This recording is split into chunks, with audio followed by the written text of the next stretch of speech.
Bismillahirrahmanirrahim. Bismillahirrahmanirrahim. Assalamualaikum warahmatullahi wabarakatuh. Syukur alhamdulillah, senang sekali rasanya kita bisa berjumpa lagi di channel ini. Allahumma sholli ala Sayyidina Muhammad wa ala ali Sayyidina Muhammad. Sahabat beriman yang dirahmati Allah, doa adalah untaian kata yang terangkai indah, penuh makna, terangkat tinggi dan mulia karena keutamaannya. Doa terangkai harapan yang besar di dalamnya, menjadi teman tatkala sendiri, menjadi pelipur lara tatkala berduka, dan menjadi perisai di saat musuh mengintai. Dalam Quran Surah Al-Anbiya ayat 90, Allah SWT berfirman, "Maka kami memperkenankan doanya, dan kami anugerahkan kepadanya Yahya, dan kami jadikan istrinya dapat mengandung. Sesungguhnya mereka adalah orang-orang yang selalu bersegera dalam mengerjakan perbuatan-perbuatan yang baik, dan mereka berdoa kepada kami dengan harap cemas, dan mereka adalah orang-orang yang khusyuk kepada kami." Ayat tersebut mengingatkan kita tentang kisah Nabi Ayub alaihissalam. Nabi Ayub adalah nabi dari Bani Israel yang paling terkenal kesabarannya. Bahkan bisa dikatakan beliau adalah orang yang paling sabar di masanya, sehingga beliau dijadikan simbol kesabaran, di mana orang biasanya berkata, "Sabarlah seperti kesabaran Nabi Ayub." Selain itu, Nabi Ayub adalah seorang nabi yang terkenal kaya raya dengan harta melimpah, jumlah ternak yang luar biasa banyaknya. Meski demikian, Nabi Ayub alaihissalam tetap tekun beribadah kepada Allah dan tidak henti-hentinya melakukan kebajikan. Para malaikat di langit terkagum-kagum dan membicarakan tentang ketaatan Nabi Ayub dan keikhlasannya dalam beribadah kepada Allah.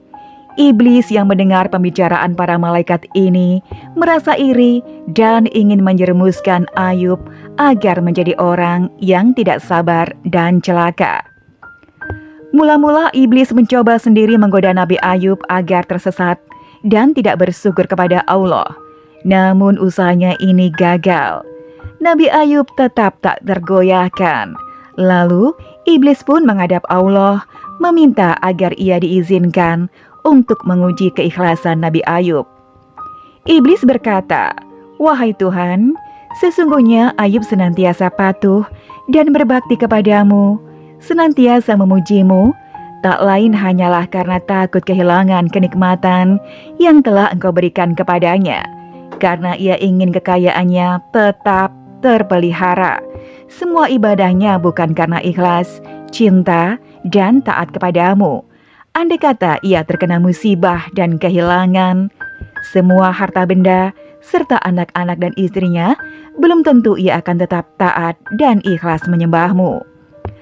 Lalu Allah berfirman kepada iblis, "Sesungguhnya Ayub adalah hambaku yang sangat taat kepada aku.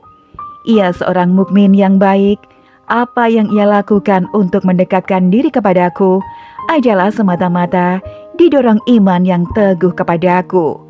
Iman dan takwanya takkan tergoyahkan hanya oleh perubahan keadaan duniawi. Cintanya kepadaku tak akan berkurang walaupun ditimpa musibah apapun yang melanda dirinya, karena ia yakin bahwa apa yang ia miliki adalah pemberianku yang sewaktu-waktu dapat aku cabut daripadanya atau kujadikan berlipat ganda. Ia bersih dari segala tuduhan dan prasangkamu. Engkau tidak rela melihat hamba-hambaku, anak cucu Adam, berada di atas jalan yang lurus.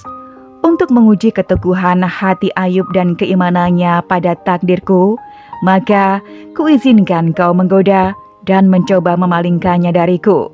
Kerahkanlah seluruh pembantu-pembantumu untuk menggoda Ayub melalui harta dan keluarganya. Cerai-beraikan keluarganya yang rukun, damai, sejahtera itu. Dan lihatlah sampai di mana kemampuanmu untuk menyesatkan Ayub hambaku." Setelah itu, iblis dan para pembantunya pun mulai menyerbu keimanan Nabi Ayub alaihissalam. Mula-mula mereka membinasakan hewan ternak peliharaan Nabi Ayub, disusul lumbung-lumbung gandum dan lahan pertaniannya dibakar. Iblis mengira Nabi Ayub alaihissalam akan berkeluh kesah setelah kehilangan ternak dan pertaniannya. Namun ternyata Nabi Ayub alaihissalam tetap berhusnudon, berbaik sangka kepada Allah. Segalanya ia pasrahkan kepada Allah. Harta adalah titipan Allah yang sewaktu-waktu dapat saja diambil kembali. Merasa gagal, iblis mendatangi putra-putri Nabi Ayub alaihissalam yang sedang berada di sebuah gedung yang besar dan megah. Mereka menggoyang-goyangkan tiang-tiang gedung sehingga gedung itu roboh dan membuat anak-anak dari Nabi Ayub alaihissalam yang berada di dalamnya meninggal dunia. Iblis mengira usahanya kali ini akan berhasil menggoyahkan iman Nabi Ayub yang memang sangat menyayangi putra-putrinya itu. Namun sekali lagi iblis harus kecewa. Nabi Ayub tetap berserah diri kepada Allah. Ia memang bersedih hati dan menangis, tetapi jiwa dan hatinya tetap kokoh dalam keyakinan bahwa jika Allah yang Maha Pemberi menghendaki sesuatu, maka tak ada seorang pun yang mampu menghalanginya. Iblis yang masih belum puas lalu menaruh baksil di sekujur tubuh Nabi Ayub sehingga beliau menderita penyakit kulit yang sangat menjijikan. Lebih parahnya lagi, para tetangga Nabi Ayub alaihissalam yang tidak mau ketularan penyakit yang diderita Nabi Ayub pun akhirnya mengusir dari kampung mereka. Dan pergilah Nabi Ayub bersama istrinya Rahmah ke sebuah tempat yang sepi dari manusia. Waktu 7 tahun dalam penderitaan terus-menerus memang merupakan ujian terberat bagi Nabi Ayub dan Rahmah. Namun Nabi Ayub tetap bersabar dan terus berzikir menyebut asma Allah.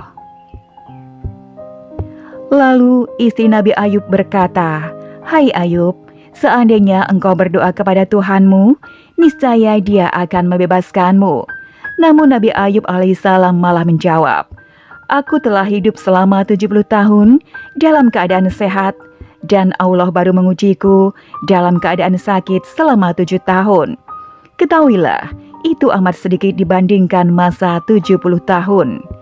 Akhirnya, apa yang terjadi? Iblis pun menyerah dan mengakui bahwa Nabi Ayub adalah Nabi Allah dengan tingkat kesabaran yang amat sangat tinggi. Sakit Nabi Ayub membuat tidak ada lagi anggota badannya yang utuh, kecuali jantung, hati dan lidahnya. Dengan hati dan lidahnya inilah, Nabi Ayub alaihissalam tak pernah berhenti berzikir kepada Allah. Sampai suatu ketika, lantunan zikir Nabi Ayub dijawab oleh Allah. Lalu Allah berfirman, "Hantamkanlah kakimu ke tanah, dari situ akan memancar air, yang dengannya kau akan sembuh dari penyakitmu. Kesehatanmu akan pulih jika kau mempergunakannya untuk minum dan mandi." Sahabat beriman, zikir masyhur apa yang dibaca Nabi Ayub? Zikir tersebut adalah Allahumma anni masani yadduru wa anta arhamur rahimin.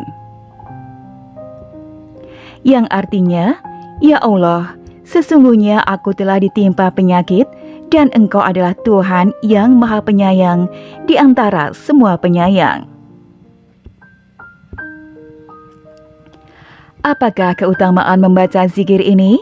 Yang pertama, pengakuan kita atas kemurahan Allah. Yang kedua, pengakuan atas Allah dengan sifatnya yang maha belas kasih kepada hamba-hambanya yang mau berdoa. Yang ketiga adalah permintaan untuk segera diangkat segala macam penyakit dalam tubuh kita.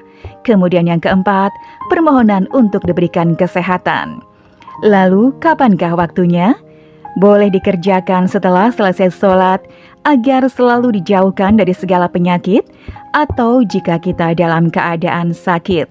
Kita bisa mengamalkan zikir ini untuk diri sendiri, keluarga, kerabat, teman dekat, sepupu, dan lain sebagainya. Asal kita niat kepada Allah untuk diberikan siapapun yang kita inginkan. Meskipun dari segi medis sulit untuk disembuhkan, insya Allah dengan zikir ini, Allah akan memberikan kemudahan dan segera mengangkat penyakit dari tubuh kita. Yang terpenting adalah lantunkan zikir ini dengan penuh keyakinan dan penuh pengharapan kepada Allah, lalu imbangi dengan berikhtiar. Karena Allah sudah berjanji dalam Quran Surat Al-Anbiya ayat 84. Maka kami pun memperkenankan seruannya itu. Lalu kami lenyapkan penyakit yang ada padanya dan kami kembalikan keluarganya kepadanya. Dan kami lipat gandakan bilangan mereka sebagai suatu rahmat dari sisi kami dan untuk menjadi peringatan bagi semua yang menyembah Allah. Sahabat beriman, yang menarik adalah di akhir ayat ini dijelaskan, dan untuk menjadi peringatan bagi semua yang menyembah Allah. Artinya adalah siapa yang mengamalkan zikir ini dengan penuh pengharapan kepada Allah, maka akan disembuhkan penyakitnya. Dan janji Allah adalah suatu kebenaran. Semoga video ini bermanfaat untuk kita semua. Wassalamualaikum warahmatullahi wabarakatuh.